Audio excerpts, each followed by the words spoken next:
Miss Avery, why are your parents saying this house belongs to your sister when your name is the only one on the deed? That one sentence turned the key in a door I never knew existed. I was sitting in my car, outside a grocery store in Columbus, Ohio, holding a phone that suddenly felt heavier than the steering wheel. My parents had told me my sister Madison needed a fresh start. They said family helped family. They said I was strong enough to understand. What they never said was that they had drained my savings account, the money I had spent 9 years building for my own future, and used it to buy Madison a house.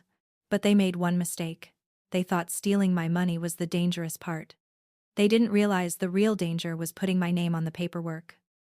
Then expecting me to stay quiet. Ms. Avery, before we record this deed, I need to ask why your parents are saying the house belongs to your sister when your name is the only one on the title. That was the sentence that split my life cleanly in half. I was sitting in the parking lot of a Kroger in Columbus, Ohio, with a gallon of milk sweating on the passenger seat, and my phone pressed so hard to my ear, my hand went numb. My parents had emptied my savings for my sister's dream house. Then the realtor said the paperwork told a different story. My name is Claire Avery. I was 32 years old, an accounts payable coordinator for a regional construction supply company. And I had spent 9 years building a savings account, my family treated like a public utility. I was the daughter who paid quietly, answered politely, and never asked why. My sacrifices always came wrapped in the word family. My younger sister, Madison, was the daughter who cried beautifully, failed upward, and somehow made every disaster look like someone else's responsibility. I had learned not to compete with her. Competing required a fair starting line. That morning, I wasn't supposed to know anything about the house. My mother had told me they were helping Madison get settled after her breakup with a personal trainer who had apparently taken her sectional couch and her self-esteem. My father said it was just temporary. Madison needed stability. Madison needed a fresh start. Madison had been through enough. Nobody mentioned that the fresh start came from the account I had kept hidden in a credit union 3 towns over. The one I opened after my mother once asked to borrow my tax refund and paid me back with a scented candle. The realtor's name was Diane Fletcher, and her voice had the careful softness of someone who had realized she was holding a lit match near a gas leak. She said she had been trying to reach me for 2 days about the closing documents. I almost told her she had the wrong Claire Avery. Then she read my full legal name, my birth date, and the last 4 digits of my social security number. I sat there while people pushed carts around my car, while the automatic doors opened and closed, while my life became paperwork in someone else's office. Diane said my parents had brought in a cashier's check for the down payment. She said the loan was not in my name, but the deed had been prepared with me, listed as the grantee. She said my mother had acted confused when asked about it, then annoyed, then offended. My father told Diane I was involved financially but didn't need to be bothered because I was not good with emotional situations. That almost made me laugh. My family had spent my whole life creating emotional situations and then calling me unstable for reacting to them. I asked Diane to repeat the address. She gave me a street name in Westerville, a quiet neighborhood with mature trees, white mailboxes, and homes that looked like they had never heard a slammed door. I knew the listing. Madison had sent it to our family group chat with 12 heart emojis and the words, "Manifesting this little beauty." I had liked the message because silence would have started questions. 3 bedrooms, 2 baths, blue shutters, a little porch swing in the photos, a house that looked like safety. I remember thinking it looked like something I would have saved for myself. For most people, a savings account is money. For me, it was proof. It was proof that I could survive without asking permission. It was proof that every extra shift, every skipped vacation, every lunch packed in a stained plastic container had been building toward a door I could open without owing anyone an apology. I had named that account Future Home in the credit union app. Nobody knew that except me. At least, that was what I believed, until Diane said the down payment amount out loud, and I recognized the exact number. $46,000. Not 45. Not around 50. $46,280. The same balance I had checked 3 nights earlier while eating toast over my kitchen sink. Feeling tired but proud. I remember staring at the milk on my passenger seat, as if it might give me a reasonable explanation. Maybe fraud. Maybe a bank mistake. Maybe I had misunderstood. But the body knows betrayal before the mind is ready to translate it. My chest went cold. Then hot. Then strangely empty. I told Diane I needed copies of everything before anything was recorded. My voice sounded calm enough that she paused. People mistake calm for strength. Sometimes it is. Sometimes it is just shock with manners. She asked if she should delay the filing until she heard from me directly. I said yes. Then I asked whether my parents had scheduled a final walkthrough. She said they were already at the property with Madison. Waiting for keys. That was when I looked down and realized I had crushed the grocery receipt into a damp white knot in my fist. My parents had always been careful with language. They never said Madison mattered more. They said Madison was sensitive. They never said I owed them my life. They said I was dependable. They never said my needs were inconvenient. They said I had always been so mature.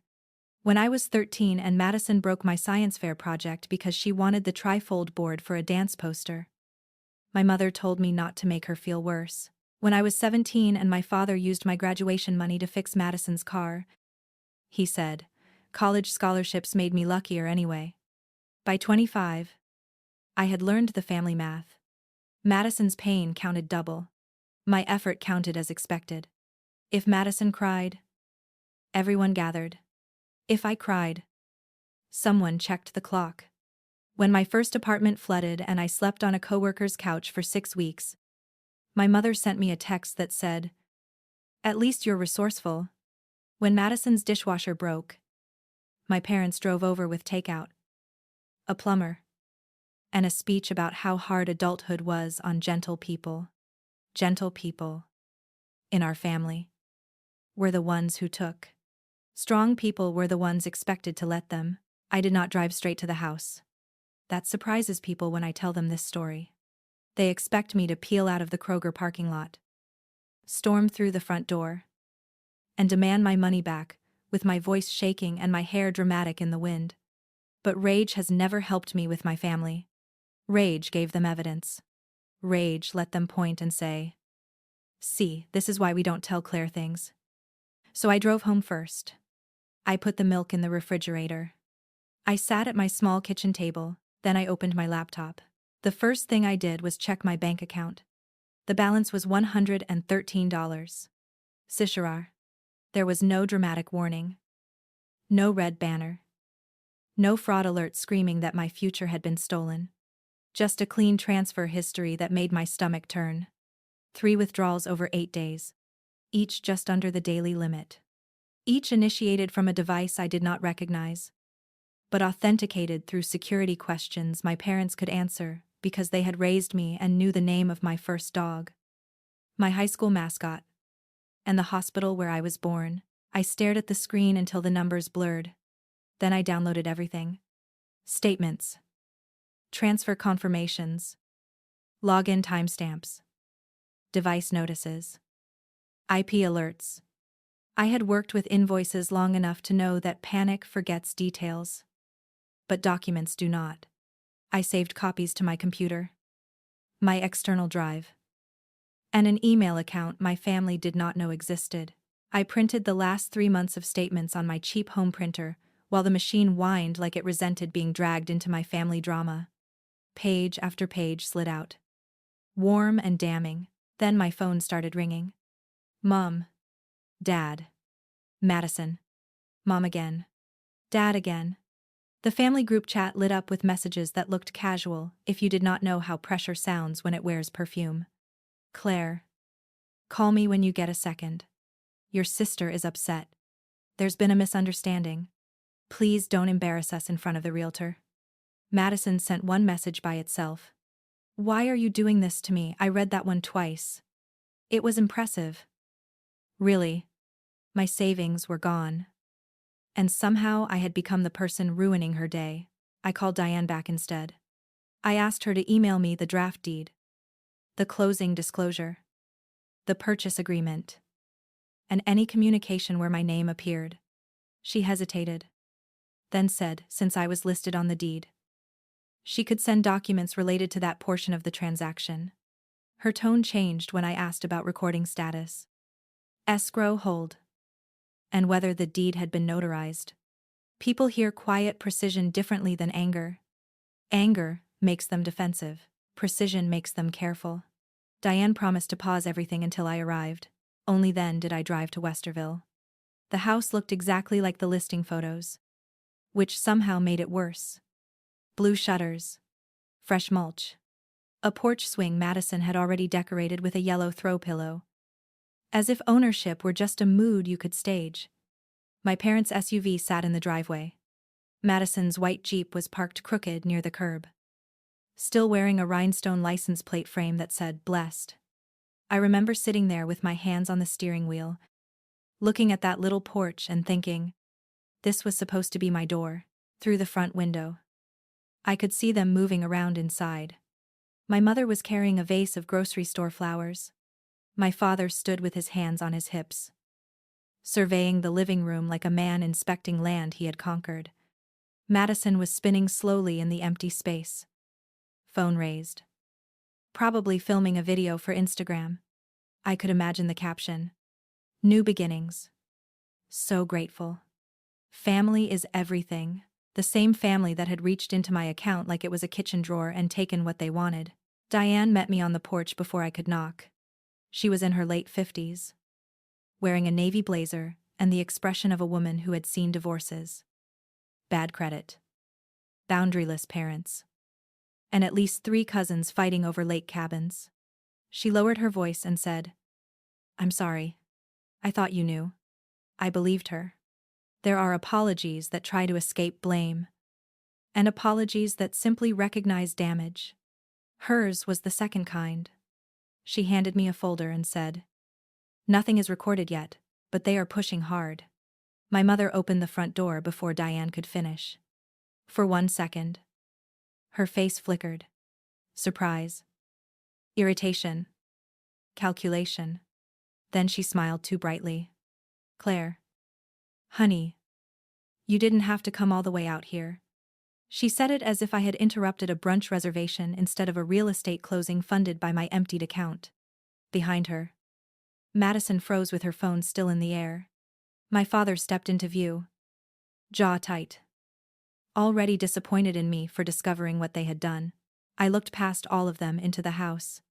Empty rooms, clean walls, sunlight on hardwood, a beautiful place for someone to begin again. Maybe that was what hurt most. Not that they had wanted Madison to have a home. I could understand wanting your child safe. It was that nobody had ever looked at me and wanted safety for me with the same urgency. They saw my stability as available inventory. They saw my restraint as consent. They saw my savings as a family resource, because I had been trained not to guard myself too loudly. My father came onto the porch and shut the door behind him, cutting Madison and my mother off from view. He did that when he wanted to control the room, even if the room was outside. "This got blown out of proportion," he said. "Your sister needed help. And you were going to help eventually. We just moved things along."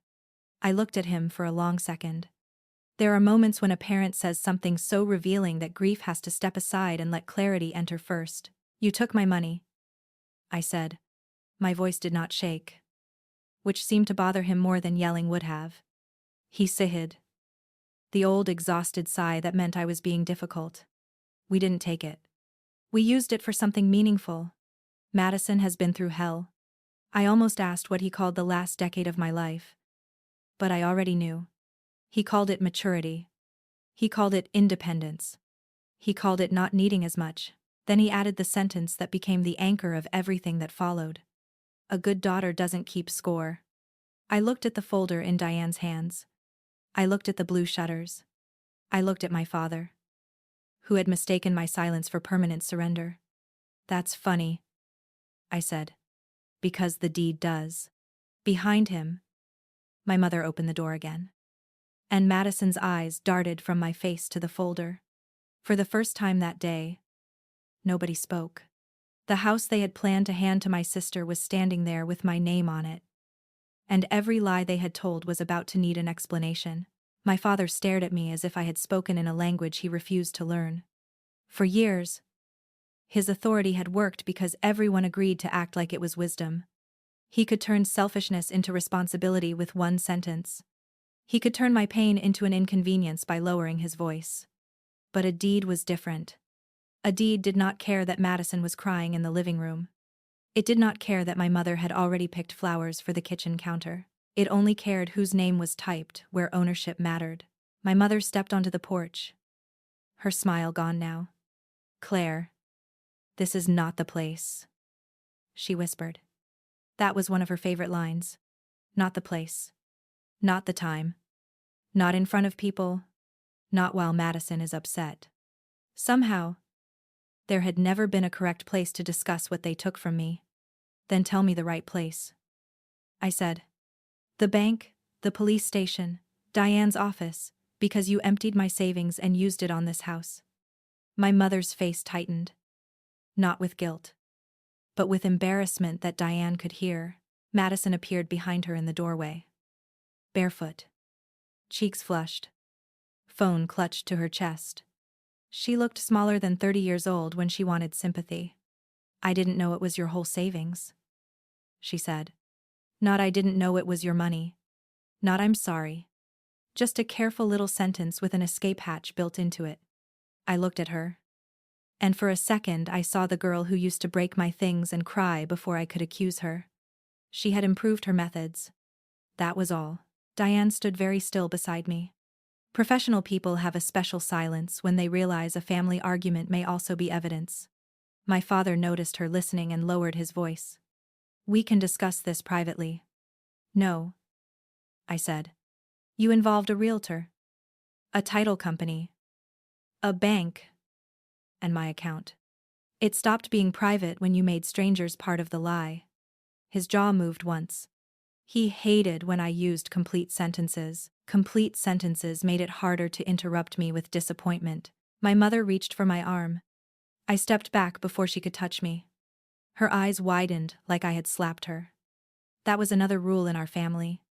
They could cross any boundary. But if I protected one, I became cruel. "We were going to tell you," she said. "After the closing. Once everything settled. After my money was gone and Madison was moved in." I said.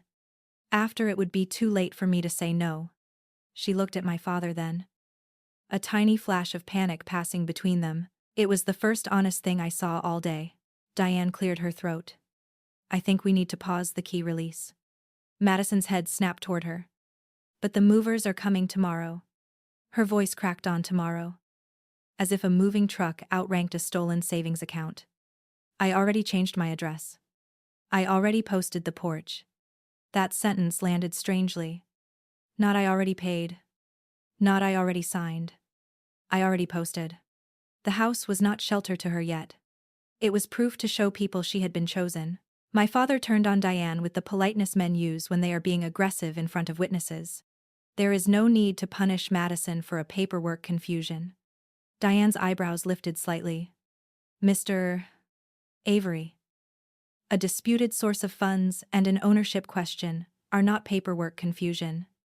I could have kissed her shoes. Instead, I kept my hands around the folder. My father's face darkened. He was used to women smoothing things over for him. Diane had chosen clarity instead. That was when my mother started crying. Quietly at first. Then with one hand over her mouth. Like she had just received devastating news instead of participated in creating it. "We are your parents," she said. "We made mistakes." "Yes. But we gave you everything."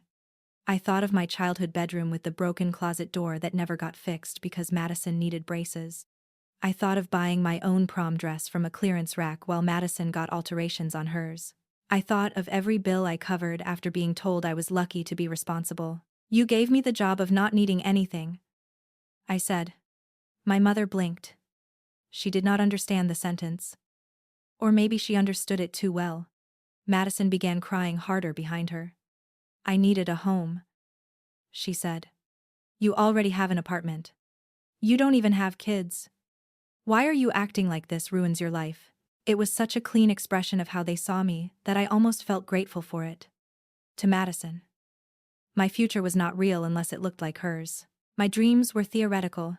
Her wants were emergencies. I opened the folder. Diane had paper-clipped the draft deed on top. My name sat there in black ink. Legal and quiet. Claire Elise Avery. Grantee. Under that were emails printed from Diane's office. My father writing that I had agreed to be listed temporarily for estate planning reasons. My mother writing that I was fully aware of the family arrangement. Madison replying with a row of pink hearts and, Claire won't care as long as nobody makes it awkward. I read that line twice. There it was. The family constitution in 5 words. Claire won't care. I felt something inside me fold. Not break. Breaking is loud.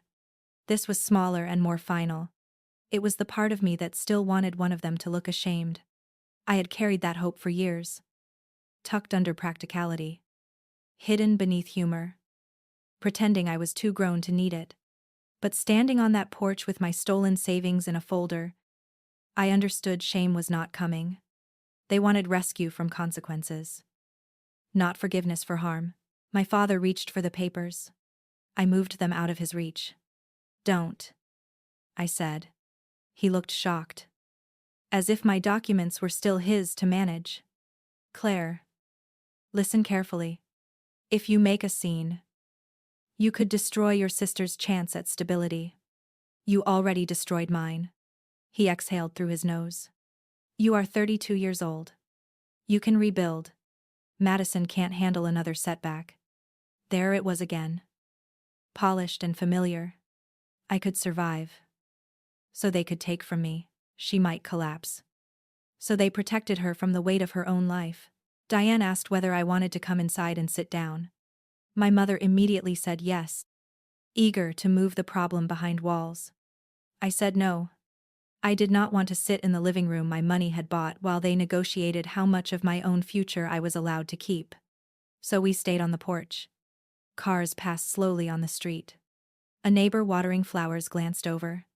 Madison noticed and wiped her face quickly. Reputation had entered the scene. And suddenly everyone became more careful.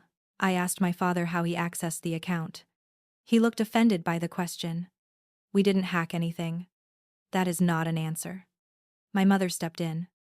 Voice trembling. You left information at the house years ago. Old tax papers. Banking notes. Your father found the credit union statement when we cleaned the basement. I had stored boxes there after college. Before I understood that privacy in my parents' house was only privacy until they were curious. And the security questions? I asked. Nobody answered. They did not need to. They had known every answer because they had been there when I became a person, Madison whispered. Dad said you wouldn't mind helping. I almost laughed then. But it came out like breath leaving a wound. Did you ask me? She looked at the porch boards. You always say no when Mom asks for money now. That was true. I had started saying no 2 years earlier. After my parents asked me to cover Madison's credit card minimum because she was too anxious to look at the balance. The first no had nearly made me sick. The second was easier. By the 5th, my mother called me cold.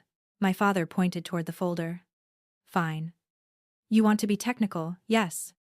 Your name is on the deed. That means you are protected too. We did you a favor. It was stunning. The way he could drag theft into costume and call it generosity. You used my money, lied about my consent, and put me on legal documents without telling me. He shook his head. Because we knew you would overreact. Diane looked away. But not before I saw her mouth press into a thin line. My phone buzzed in my hand. A notification from the credit union. A response to the secure message I had sent while printing documents. They had frozen online access pending fraud review and asked me to call the loss prevention department. Seeing those words gave me the first clean breath I'd had all afternoon. Fraud review. Not family misunderstanding. Not emotional overreaction. Fraud. The kind of word that did not sit politely on a porch and wait for my mother to stop crying. I told my parents I was leaving. Madison lunged forward then. Sudden and sharp. You can't just ruin this and walk away. I turned to her. Watch me. The words came out calm. Almost tired. Her face twisted. You're jealous. You've always been jealous because they love me differently. I looked at my parents, waiting for one of them to correct her. Neither did. My mother stared at the flowers in her hands. My father looked at the street. That silence answered a question I had been asking since I was a child. Diane walked me to my car. Halfway down the path, she said softly, "Do not discuss anything else with them without documentation." I nodded. She handed me her card and wrote the title company contact on the back. The deed has not been recorded. The funds are in escrow for now. That matters. It did matter. It meant the door had not fully closed. It meant my parents had been close enough to taste victory. Close enough for Madison to decorate the porch. But not close enough to make the lie permanent. When I got into my car, my hands finally started shaking. I locked the doors before they could see. Then I cried. But only for 3 minutes. I know because I watched the clock on the dashboard. At minute 4, I called the credit union. At minute 7, I answered the security questions they gave me. The new ones my parents could not know. At minute 12, I said yes when the loss prevention officer asked if I wanted to file an internal fraud affidavit. My voice cracked on yes. I said it anyway. By sunset, the account was locked. The transfers were under review. And I had an appointment the next morning at a branch office with a fraud specialist named Mr. Patel. I also had 17 missed calls, 9 voicemails, and a family group chat that had turned into a courtroom where everyone but me had appointed themselves judge. My Aunt Linda wrote, "This is between sisters." My cousin Brooke wrote, "Madison has had a hard year." My mother wrote, "Please do not make your father sick over money." I did not respond. I listened to one voicemail from my father, though, not because I wanted to, but because I had started understanding the value of records. His voice came through, low and controlled. "Claire, you need to think very carefully before accusing your family of anything criminal. We did what we did because you refused to be generous. That house is for Madison. And you are going to sign whatever is necessary to fix this." I saved the voicemail. Then I backed it up twice. That night, I sat on the floor beside my bed with the folder open in front of me. My apartment was small. The carpet worn down near the hallway. The kitchen faucet, still making that little ticking sound I kept meaning to fix. It was not the house with blue shutters. It was not the porch swing. It was not the symbol of safety I had been saving toward. But it was mine. Every chipped plate. Every second-hand lamp. Every quiet inch of it had been paid for without stealing from someone who trusted me. For the first time, I let myself say the sentence out loud. They stole from me. It sounded terrible in the room. It also sounded true. I had spent years sanding the edges off their behavior so I could keep loving them without bleeding too much. Borrowed. Pressured. Guilt-tripped. Manipulated. Favored Madison. Forgot me. Those words had been easier. Stole was ugly. Stole had teeth. Stole meant I was allowed to stop treating this like a family disagreement. The next morning, before I left for the credit union, Madison sent me a photo. It was the porch swing at the Westerville house. The yellow pillow bright against the white wood. Under it, she wrote, "I hope you're proud of yourself. You're taking away the only place I felt safe." I stared at the picture for a long time. Then I saved it too. Because someday, someone was going to ask why I stopped answering my family. And I wanted the answer to be clear. Mr.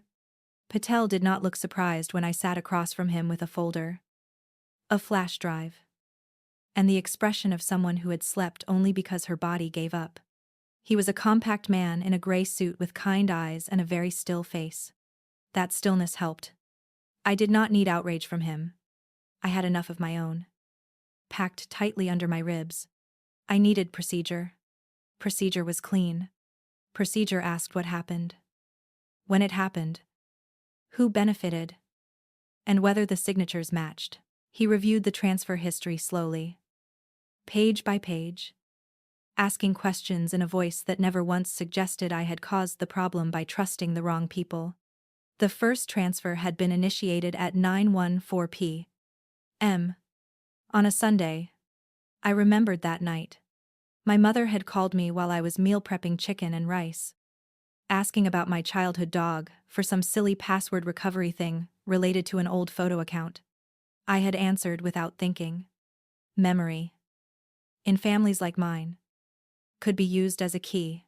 The second transfer came from a device labeled Madison's iPad. Mr.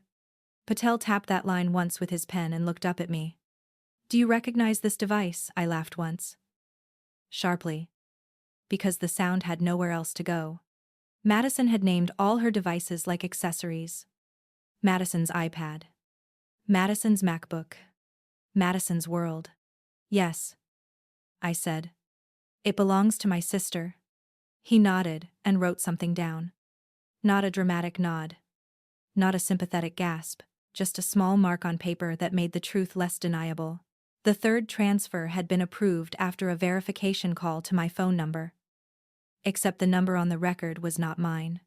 It was one digit different. Attached to a prepaid line opened 2 weeks earlier. Mr. Patel showed me the form where the contact number had been updated through online banking. My birthday.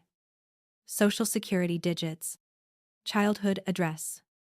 And mother's maiden name had all been entered correctly. I stared at that form until the room seemed to tilt. They had not panicked, they had planned. When Mr. Patel asked if I wanted the credit union to treat the activity as unauthorized, I hesitated for the length of one breath. In that breath lived every holiday dinner, every birthday card, every childhood photo in which my mother's hand rested on Madison's shoulder while I stood beside them holding the cake. Then I thought of my father's voicemail telling me to sign whatever was necessary. Yes, I said. All of it. My voice came out flat, but the word landed like a door closing. By noon, the credit union had opened a formal fraud investigation. By 1. The title company had received my written dispute. By 2:30. My family knew. I knew because my phone began vibrating so hard against my desk that my coworker Marisol looked over the partition and asked if it was a tornado alert. I turned the phone face down. My mother left 3 voicemails in 17 minutes. Madison sent crying emojis. Then angry paragraphs. Then a screenshot of a Facebook post she had written but not posted yet. The screenshot said, "Some people will punish their own sister just because they can't stand seeing her happy." There was more underneath about trauma, healing, and how money revealed people's hearts. I read it twice. Amazed at the craftsmanship, Madison had turned theft into my character flaw before lunch. She had even chosen a photo of herself on the porch swing. Face turned away.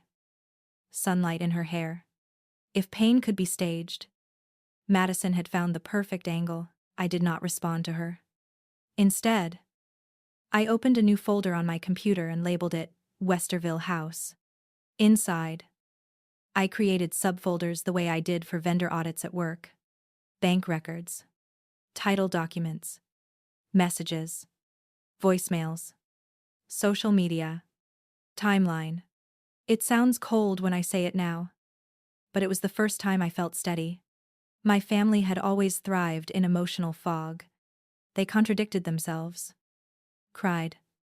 Changed subjects. Accused. And waited for me to get tired. A timeline did not get tired. After work, I drove to a FedEx store and printed everything in duplicate.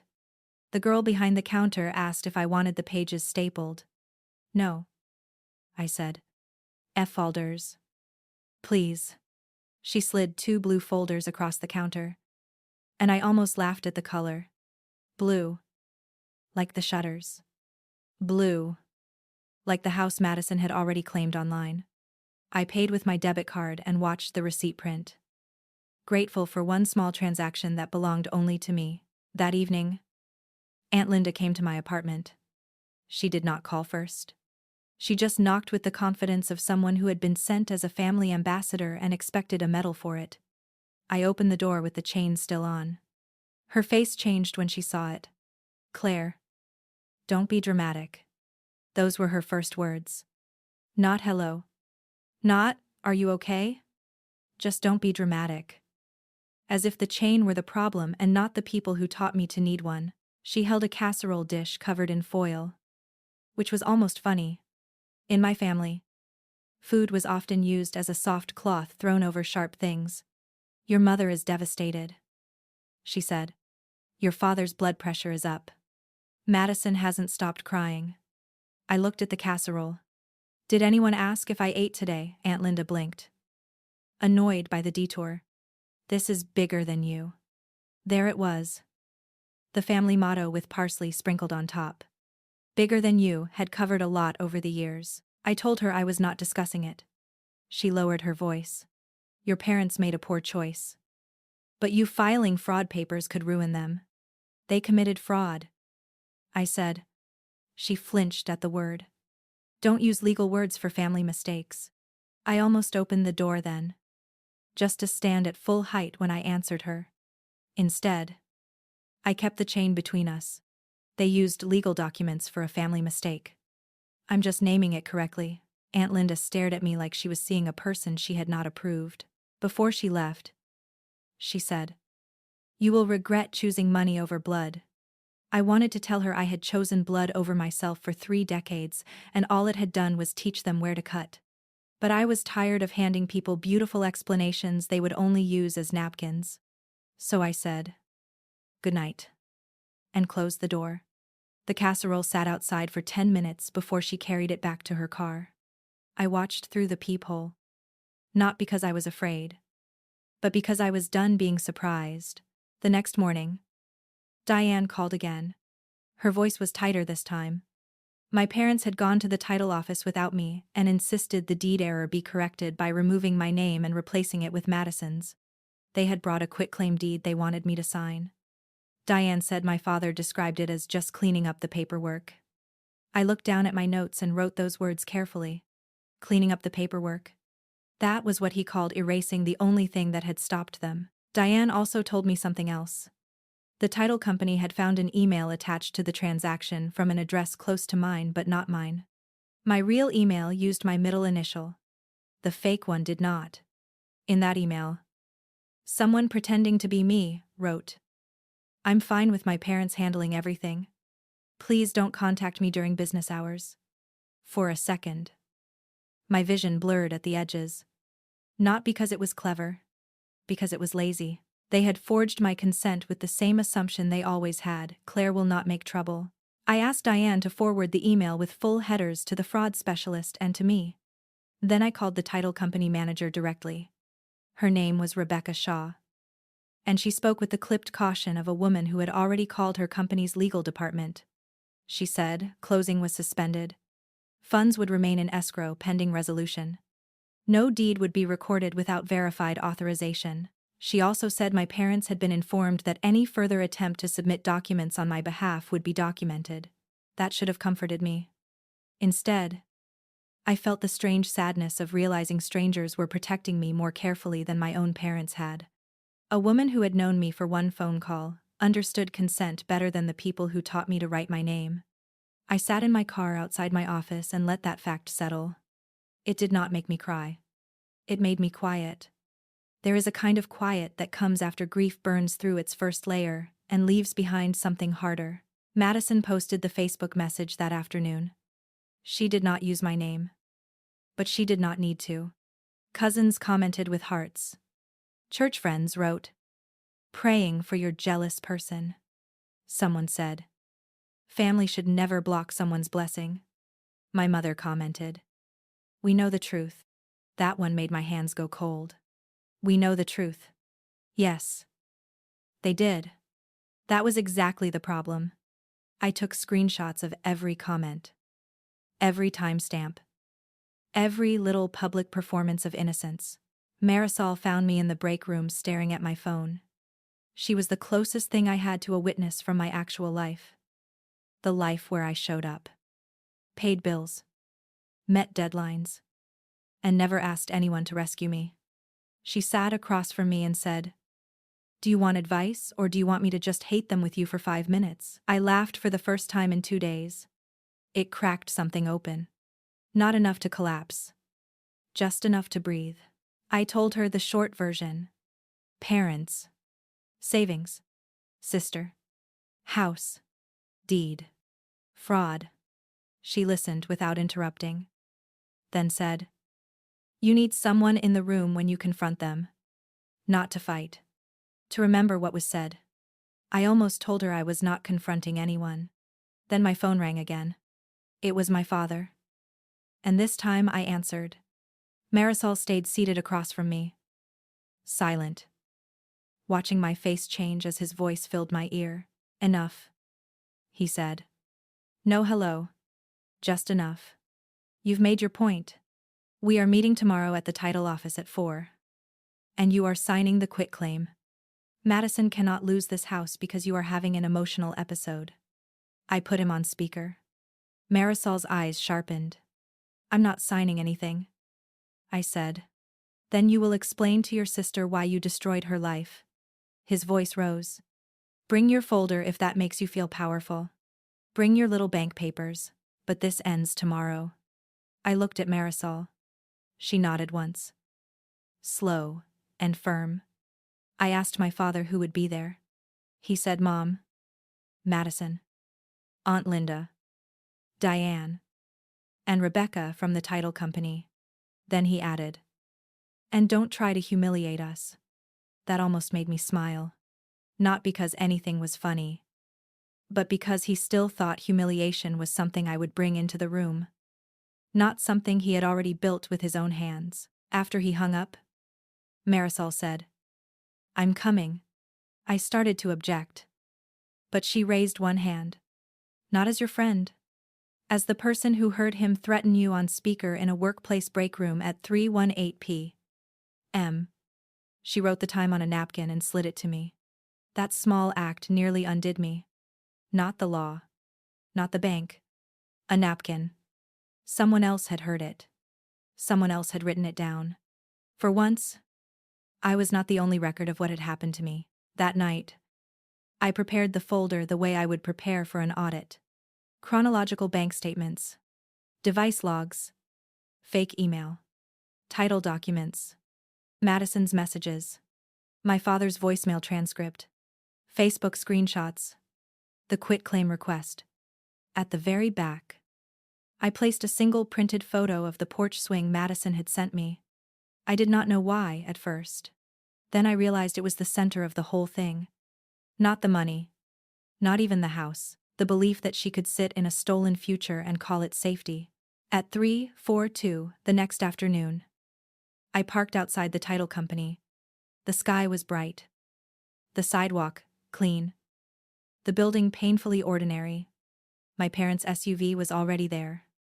Madison's Jeep was beside it. Crooked as always. Marisol parked 2 spaces down and walked over without speaking. I held the blue folder against my chest, feeling the weight of every page inside it. Through the glass doors, I saw my family gathered around a conference table, waiting for me to come in and become useful again. My mother saw me first. Madison turned next. My father stood as if the room belonged to him. On the table in front of him was the quitclaim deed, placed neatly beside a pen. He smiled when I entered. And it was the smile he used when he believed the outcome had already been decided. "Good," he said. "Now we can finally fix this." I sat down across from him, opened my folder, and looked at the pen. For the first time in my life, I was not afraid of disappointing him. My father slid the pen across the conference table like he was offering peace. It stopped near my folder. Silver and expensive. The kind of pen he used at church committee meetings when he wanted people to notice his hands. "Sign it," he said. "Then we can all go home." Madison sat beside my mother with red eyes and perfect makeup. looking wounded in a way that had clearly taken time. Aunt Linda folded her arms. Diane stood near the wall. Rebecca Shaw sat at the head of the table with a legal pad. Not smiling. I looked at the quitclaim deed. My name was typed where they wanted my signature. Claire Elise Avery. Surrendering all interest. That was the sentence they had built my entire life toward. Give up the bedroom. Give up the graduation money. Give up the refund. Give up the savings. Give up the house. Give up the right to be angry after they took it. I picked up the pen. And my mother exhaled like she had been holding prayer in her lungs. Then I set the pen down on top of the unsigned paper. No. The room went very still. My father's face hardened first. Madison made a tiny wounded sound. My mother whispered my name like a warning. I opened the blue folder and removed the first stack of papers. Before anyone asks me to sign away property connected to stolen funds, I said, we're going to review how those funds got here. My father leaned back, trying to look bored, but his left hand curled around the armrest. Rebecca's pen moved. That mattered. She was writing before anyone had a chance to rewrite the moment. I placed the bank statements on the table. Each transfer highlighted. 3 withdrawals from my savings account over 8 days. Total amount $46,280. Madison stared at the papers as if they had appeared from nowhere. My mother looked at my father. He said, we have already explained this. I turned to Rebecca. They explained it as consent. I have proof there was none. I laid out the device log next. Madison's iPad appeared in black print, circled in blue marker. Madison's eyes dropped to the page and stayed there. That could be anything, she said. Her voice was too quick. I used Mom's Wi-Fi. I used lots of things. I nodded once. The credit union can decide what it is. Then I placed the contact change form beside it. The prepaid number 1 digit different from mine. Diane stepped closer. Rebecca's face changed. Not dramatically, but enough. My father reached toward the paper. This is private banking information. It is my private banking information. I said, you lost the right to manage the conversation when you used it without permission. Aunt Linda scoffed. Claire. This performance is cruel. I looked at her for the first time. Cruel was bringing a casserole to my apartment and telling me not to use legal words for legal harm. Her mouth opened. Then, closed. Marisol sat quietly beside me. Her hands folded. Remembering everything. Then I played the voicemail. I did not announce it with drama. I just placed my phone on the table and pressed play. My father's voice filled the room. Low and unmistakable. You are going to sign whatever is necessary to fix this. The words sounded uglier outside my head. My mother's face went pale. Madison looked at the ceiling. My father said, turn that off. I let it finish. When silence returned, Rebecca wrote for several seconds before looking at him. Mr. Avery, Rebecca said. Did you submit an email representing that Claire Avery consented to limited contact during business hours? My father's anger slipped for half a second. My wife handles email. My mother flinched, as if he had pushed her physically. I removed the fake email printout from the folder and placed it in front of Rebecca. This address is not mine. The title company has the headers. The credit union has the headers. It was used to stop Diane from contacting me directly. Madison burst out crying then. Loud enough to fill the room but not enough to blur her words. I just wanted a place to live. Why does everyone care more about paperwork than me? I looked at her. I really looked at her. My sister was not a monster. That was what made it harder. She was something more ordinary and more dangerous, a person who had been taught that her comfort was a moral emergency.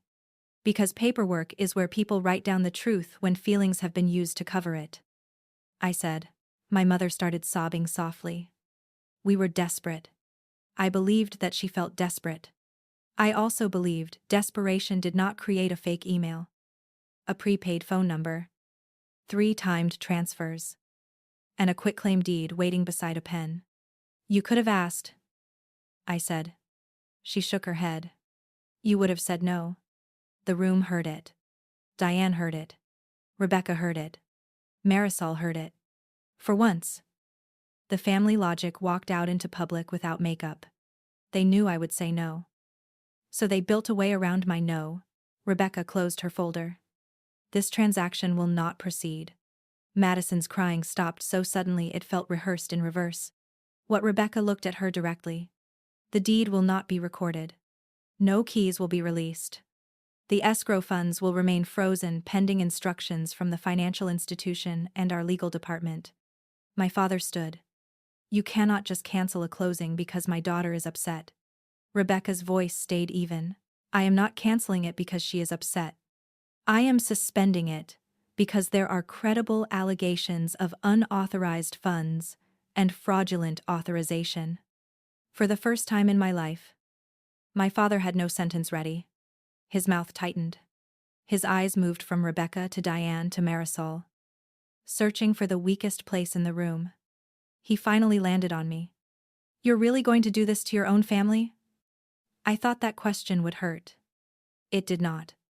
Maybe because I finally heard what it really meant. Are you really going to stop letting us do this to you? I gathered the papers slowly. I'm not doing anything to my family. I said, I'm stopping my family from doing this to me. Madison shoved her chair back. You win. Claire. Are you happy? You get your money and I get nothing. I almost told her that nothing was not the same as not getting a 3-bedroom house bought with stolen savings. But I had spent too much of my life explaining basic fairness to people committed to misunderstanding it. Instead, I placed the photo of the porch swing on the table. The yellow pillow looked bright and ridiculous under the fluorescent lights. You sent me this and said I was taking away the only place you felt safe. I said. But it was never safe if someone else had to be robbed to build it. No one touched the photo. That small square of paper became heavier than the quitclaim deed. My mother stared at it and cried without sound. My father looked away. Madison's face twisted. But this time, the expression did not find an audience willing to carry it for her. Rebecca stood and said the meeting was over. Diane opened the door. Aunt Linda gathered her purse with sharp little movements. Still angry. But quieter now that anger had nowhere respectable to sit. In the hallway. My mother caught my sleeve. I stopped because I chose to. Not because she had the right. Please. She whispered. Don't press charges. Your father could lose everything. I looked at her hand on my sleeve until she let go. I lost everything quietly. I said. Nobody called it a tragedy when it was mine. Her face crumpled. Maybe she understood. Maybe she only realized the old words no longer worked. I did not stay long enough to find out. The fallout was not instant. But it was steady. The escrow funds were returned to the credit union after their investigation confirmed the transfers were unauthorized. My savings account was restored, though the number on the screen no longer felt innocent. The Westerville seller moved on to another buyer. Madison deleted the porch photo. Then posted something vague about betrayal and dark seasons. This time, fewer people commented. Screenshots have a way of making vague posts less powerful. My parents called for 2 weeks. Then they sent letters. Then they sent relatives. Aunt Linda tried once more, leaving a voicemail about forgiveness being a sign of maturity. I saved it. Not because I needed it for evidence, but because it reminded me how often people call you mature when they want you to absorb pain quietly. I did not answer.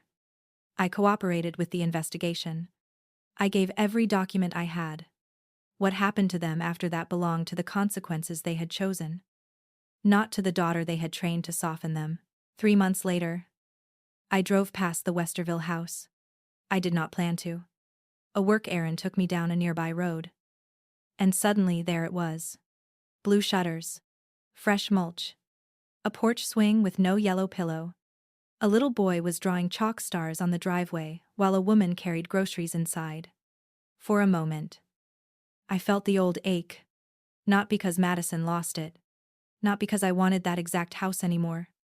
Because I had almost mistaken a stolen doorway for the only proof that I deserved one. I kept driving.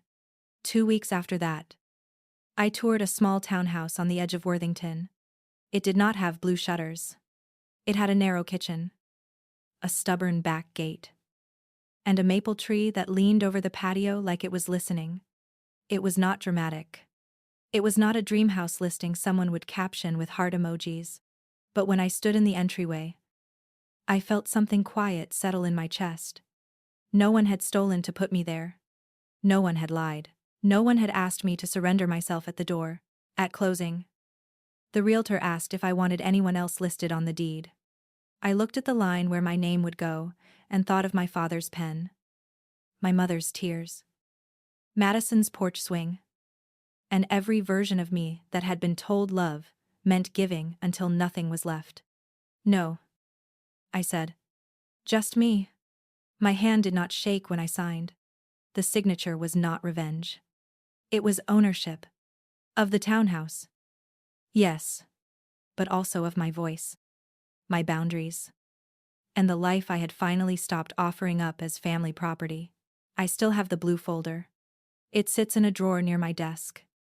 Not because I live in the past, but because I respect the girl who documented her way out of it. Sometimes healing is not soft. Sometimes it sounds like a frozen bank account, a paused deed, an unsigned quitclaim, and a woman saying no in a room built to pressure her. My parents used my savings to buy my sister a house. Then the paperwork told the truth they never expected me to defend. I used to believe family meant giving until there was nothing left of me.